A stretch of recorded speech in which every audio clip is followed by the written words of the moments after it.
नमस्ते दोस्तों। आज हम बात करेंगे आयुर्वेद की एक ऐसी अग्नि जड़ी बूटी की जो शरीर के हर अवरोध को तोड़ सकती है। नमस्कार भाइयों और बहनों, स्वागत है आपका जंगली मेडिसिन में। आज जिस जड़ी बूटी की बात करने जा रहा हूं, उसकी ताकत इतनी प्रबल है कि आयुर्वेद में इसे अग्नि समान कहा गया है। कहते हैं, अगर शरीर की पाचन अग्नि बुझ जाए, भूख गायब हो जाए, पेट में गैस, कब्ज और सूजन बनी रहे, तो ये पौधा वो काम करता है जो कई औषधियां मिलकर भी नहीं कर पाती। लेकिन ध्यान रहे, इसकी शक्ति जितनी तेज है, इसकी सावधानियां भी उतनी ही महत्वपूर्ण है।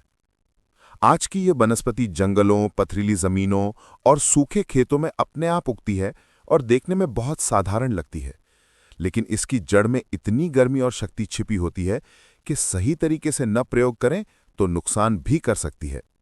नाम मैं थोड़ी देर बाद बताऊंगा, पहले इसकी पहचान समझिए। ये झाड़ी जैसी दिखने वाली वनस्पति होती है, जिसकी ऊंचाई 2.5 से 3 फुट के आसपास होती है। इसके पत्ते अंडाकार, हल्के हरे और नर्म होते हैं। तने हल्के भूरे और पत्तों का किनारा हल्की तरंगों जैसा दिखाई देता है। इसके फूल छोटे, सफेद और नलीनुमा होते हैं। यदि आप ध्यान से देखें तो इसकी जड़ों का रंग लाल होता है और इन्हीं जड़ों में इसका औषधीय बल छिपा है। अब नाम जान लीजिए। यह है चित्रक, जिसे प्लम्बैगो ज़िलेनिका कहते हैं। आयुर्वेद में इसे चित्रक, चितामूल, अग्निमंथ और कई ग्रामीण क्षेत्रों में चीता या चीता का पौधा भी कहा जाता है। संस्कृत में इसे चित्रक कहा गया है और इसका शाब्दिक अर्थ होता है कि जिसकी जड़ की शक्ति अग्नि जैसी हो। मराठी में इसे चित्रा, तमिल में त्रिकाटा, बांग्ला में चित्रा और कई आदिवासी क्षेत्रों में चीता झाड़ी नाम मिलता है। अब बात करते हैं इसके गुणधर्म की। चित्रक का रस कटु होता है, स्वाद में तीखा और कड़वा।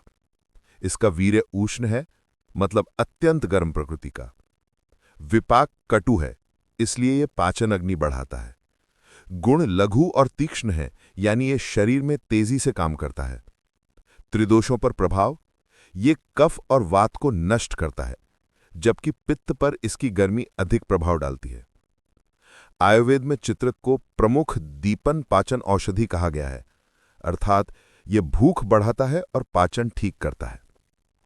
अब जानते हैं इसके आयुर्वेदिक ग्रंथ संदर्भ। चरक संहिता में चित्रक को अग्नि संदीपन, आमनाशक और गुलमहर औषधि बताया गया है।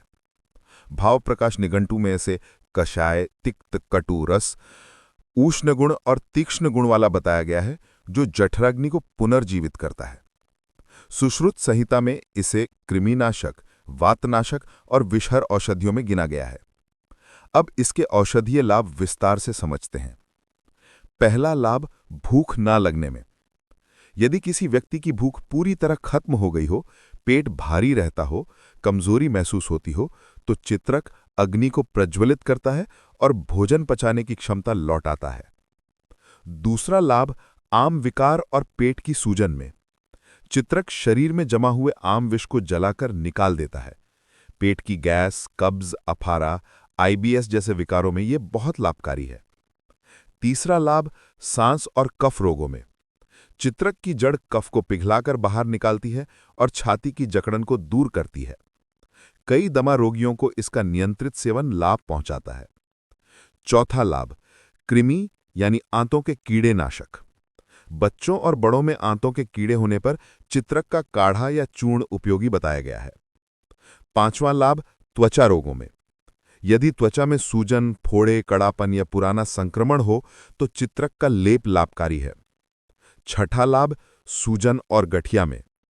इसमें एंटी इन्फ्लेमेटरी गुण पाए जाते हैं, जिससे जोड़ों की सूजन और दर्द में राहत मिलती है। सातवां लाभ, मोटापा और मेटाबॉलिज्म में सुधार। चित्रक शरीर के मेटाबॉलिज्म को तेज करता है और भारीपन कम करता है। अब इसके प्रयोग और मात्रा समझते हैं। चित्रक चूर्ण, आधे से 1 ग्राम तक शहद या गुनगुने पानी के साथ। चित्रक मूल काढ़ा, 5 ग्राम मूल को 200 मिली पानी में उबालकर 50 मिली बचे सुबह शाम लें। चित्राकादि वटी, कई आयुर्वेदिक क्लासिकल फॉर्मुलेशन में इसका उपयोग होता है। चित्रक तेल, बाहरी सूजन और दर्द में लगाया जाता है। ध्यान रहे, मात्रा व्यक्ति, प्रकृति उम्र और रोग के अनुसार बदलती है। अत्यधिक उपयोग से जलन, घबराहट, अधिक पसीना या पित्त वृद्धि हो सकती है। अब इसकी सावधानियां सीख लें, क्योंकि ये पौधा शक्तिशाली जितना है उतना ही सावधानी का भी। गर्भवती महिलाओं को चित्रक बिल्कुल नहीं देना चाहिए, क्योंकि ये गर्भ नष्ट करने का प्रभाव रखता है। अधिक सेवन से मुंह, पेट और आंतों में जलन हो सकती है। पित्त प्रधान प्रकृति वाले व्यक्तियों को बहुत कम मात्रा में ही देना चाहिए। बिना चिकित्सकीय निगरानी के लंबे समय तक सेवन ना करें। आधुनिक शोध बताते हैं कि चित्रक में प्लम्बाजिन नाम का सक्रिय यौगिक होता है, जिसमें मजबूत एंटीबैक्टीरियल, एंटी इन्फ्लेमेटरी और एंटीऑक्सीडेंट गुण पाए जाते हैं। यह लिवर को भी डिटॉक्स करने में सहायक बताया गया है। अब आपकी बारी। आप इस वनस्पति को क्या नाम से जानते हैं और आपके यहां इसका किस प्रकार उपयोग किया जाता है? कमेंट में जरूर बताइए, ताकि बाकी लोग भी आपके अनुभव से सीख सकें। कोई जड़ी बूटी या पौधा नहीं मिल रहा है तो उसे आप ऑनलाइन खरीद सकते हैं। वीडियो का डिस्क्रिप्शन चेक करें। यदि आपको लगता है कि इसकी जगह कोई और जड़ी बूटी हो सकती है, या हो सकता है कि आप इस वनस्पति को सही से न पहचान पाए हों या प्रयोग करने में कोई गलती कर दें, तो इस जड़ी बूटी का उपयोग करने से पहले किसी वैध आयुर्वेदिक चिकित्सक से परामर्श जरूर लें। यह जानकारी केवल आपके शैक्षणिक उद्देश्य के लिए दी गई है। उम्मीद करता हूं आज की जानकारी आपके लिए लाभकारी रही होगी। फिर मिलते हैं एक नई जानकारी के साथ नई वीडियो में। तब तक के लिए नमस्कार। जय आयुर्वेद।